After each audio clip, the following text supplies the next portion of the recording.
অনেক কটেজ। ঝাড়গ্রামে আগে থাকার জায়গায় পেতাম না, কোথায় ঝাড়গ্রাম গেলে কোথায় থাকবো।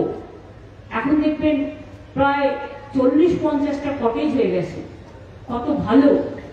এবং ওখানে কনক দুর্গা মন্দির আছে, সেই মন্দিরের উন্নয়নেও টাকা দিয়েছে, গেছিলাম। সব জায়গায় কিছু না কিছু তো আছে। অনেক পার্কিং ঘাট তৈরি করে দিয়েছি, অনেক বেরিয়াল গ্রাউন্ড তৈরি করেছি।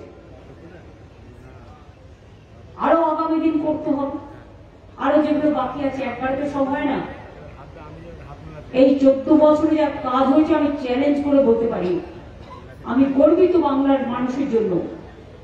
এবং আমি মানুষে মানুষে ভেদাভেদ করি না। মানুষের সবচেয়ে বড় পরিচয় তার পদবী নয়, তার ধর্ম নয়, তার মনুষ্যত্ব। সে একটা মানবিক প্রাণ।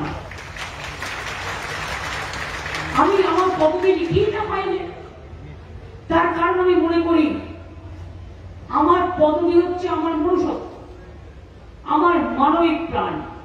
এ প্রাণ যেন দানবিক না হয়। সব মানুষেরই একটা ধর্ম থাকবে, একটা পদবী থাকবে, একটা কাস্ট থাকবে। সবাই সবার মতো পালন করুন। আমি সব ভাষাকে সম্মান করি, কিন্তু বলতে পারেন আজকে একটা নোটিফিকেশন করে বলছে বাংলা ভাষায় কথা বললেই তাদের ডিপোর্ট করে দাও, ডিপোর্টেশন। কেন? ওরা জানে না বাংলা ভাষায় কথা বলার সংখ্যাটা সারা এশিয়ায় দ্বিতীয় আর সারা পৃথিবীতে পঞ্চম। আমি গুজরাটিও জানি, মারাঠিও বলতে পারি, পাঞ্জাবিও বলতে পারি, আসামিজও বলতে পারি। তার কারণ যত ভাষা শিখি তত ভালো।